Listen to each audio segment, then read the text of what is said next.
to the team that's working on that and for your report.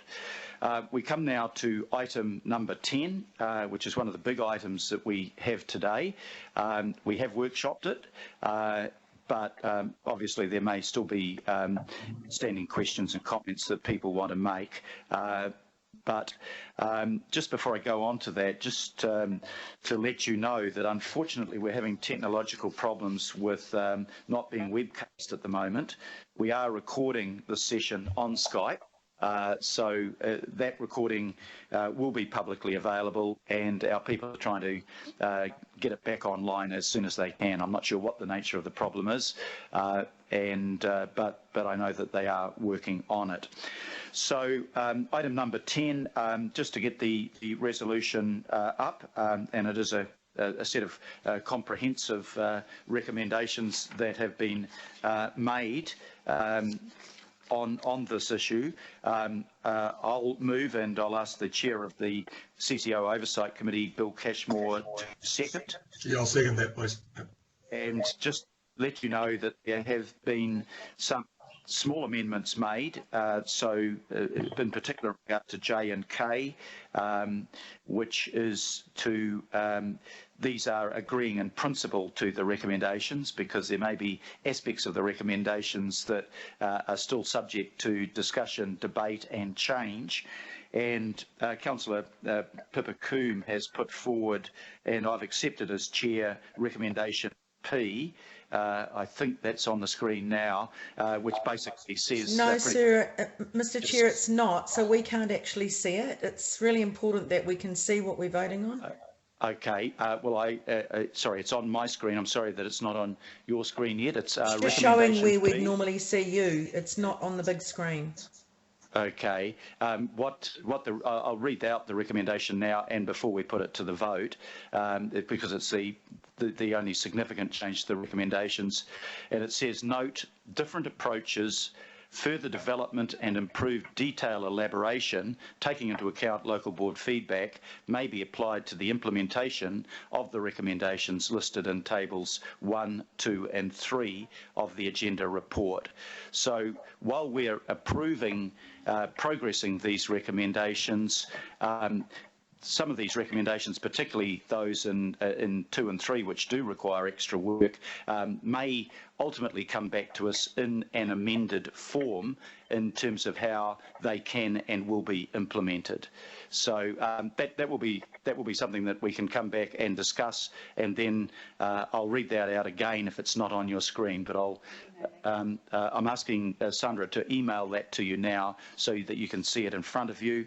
And the change to J and K is, rather than just the blunt agree the review's recommendations, agree in principle. That gives us a little bit of room to make changes as we do further work. So what we're looking at doing is progressing all of the recommendations, but they may not be in the exact form that are set out in the panel's recommendations.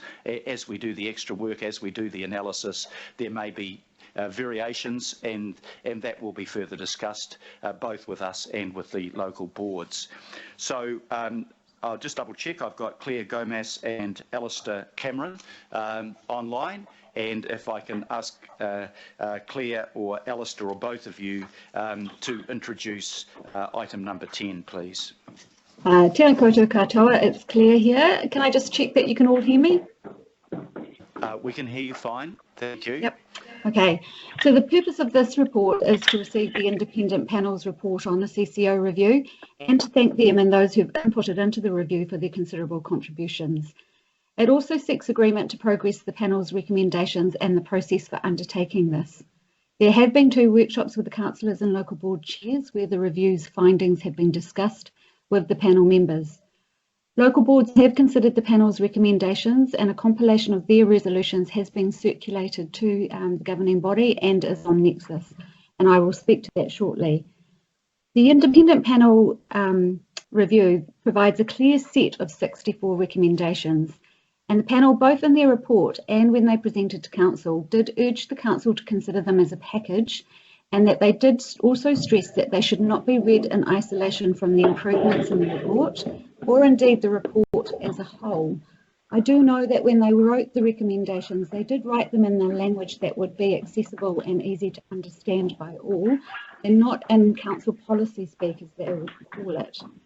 As such, it is important that in implementing these recommendations that we focus on the intent and the surrounding report context. As the Mayor has noted, we have made a couple of clarifications to resolutions J and K in the report to reflect this. And we've also proposed a new, Councillor Coombs has proposed a new note and resolution in P. With this report, we are seeking approval for both CCO and council staff. Sorry, I can hear some background noise. Yeah, We can hear you, Wayne. If I can I just saw them back on the there is some background noise coming through, which is making it harder to hear. So can I please check that everyone has their mic on mute, please? Claire, sorry to interrupt. It's definitely not me. I'll carry on now. With this report, we are seeking approval for both CCO and council staff to progress the 64 recommendations. This will allow staff to start the process for developing how these recommendations can be implemented, including developing an implementation program that will outline the timing, approach, milestones and likely cost for the work. We plan to report on this implementation work program within 3 months to the CCO Oversight Committee, and we will work with CCOs, councillors and local boards in the development of this program. We note in this report that there are different approaches will need to be required to implement the panel's recommendations. Some of them are relatively straightforward and council can action them quite easily, while others will require CCOs to consider how they can be progressed and report back. Many will require a collaborative approach from the whole council family to implement. In considering the panel's recommendations, we've therefore grouped them into the following 4 groups. The first grouping, which is in table 1 of the report, are the panel's recommendations that are reasonably straightforward and, if approved, can be actioned now. For example, recommendation 22, which requires a statement of expectations to be prepared. Council staff will go away and work on this with the CCOs, and we will develop up the statement of expectations, which once drafted, we will bring it back to the appropriate committee for discussion and approval. Recommendation 31, clarifying our no surprises policy, is similar to that. Recommendation 21, which is on establishing a strategic planning process, we've already begun to think about how we can implement that as part of the long-term plan process. The second grouping, which are those in table 2 in the report, are those recommendations that council will need to work with the CCOs and or request the CCOs to consider, investigate and implement. An example here is recommendations 5 and 17, which relate to the council working with Auckland Transport on bylaw powers and with Watercare on consenting. Any new way of working or any change to the current powers would need to be worked through with the Regulatory Committee. CCO progress on these will be reported as part of their quarterly performance reports, and it will also be reported on as part of the program's 6 monthly reporting to the CCO Oversight Committee. The third category of these recommendations are those that require further analysis by Council and or CCOs before the governing body or any other committee can agree to them. An example of that is the proposed RFA-AT merger, which is the subject of a separate report today, but also the decisions relating to Panuku, which will need to be addressed through the long-term plan process. Councillors and local board members will be able to input through the various workshops and committee meetings that are scheduled on the local board plan process in that instance. Finally, there are those recommendations requiring local board input and consideration, and the report requests that CCOs work with the local boards to implement these. The resolutions B through to H in my report relate to the process for managing, coordinating and reporting on the review implementation program. These relate to delegating the responsibilities to the Council's Chief Executive and including that in his performance measures, appointing a lead to undertake the review implementation program, reporting back to the CCO Oversight Committee within 3 months on this work program, and ensuring that there is regular CCO quarterly reporting and 6 monthly reporting and monitoring through to the CCO Oversight Committee. All local boards have provided feedback under their urgency provisions, and we're very appreciative of that. They are tabled today and, as I've noted, available on Nexus.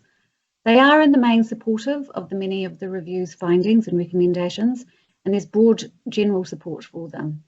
But many local boards have resolved that they would like further information and or assurances on how local boards will be involved in implementing the review's findings. And there are many instances where local boards would like local board involvement to be specifically mandated or highlighted. Resolutions O and P respond to these concerns and note that local boards will be able to provide input where relevant. All local boards support resolution N in my report, requiring more detailed input from local boards on those 3 panel recommendations. And generally, the local boards supported those recommendations that related to stronger strategic direction being provided to CCOs, the improvements to the accountability mechanisms and cultural recommendations, the need to achieve a balance between commercial and public interest, and those relating to Panuku in terms of the non-service property disposal and taking a more focused approach to redevelopment.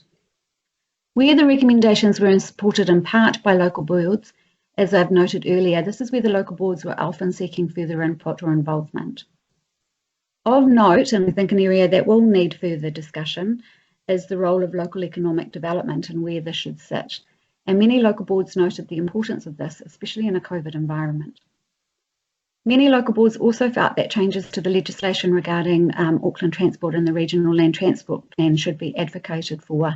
And I note that the panel, when they came to talk at the workshops, said that their recommendation does not preclude that action from happening now.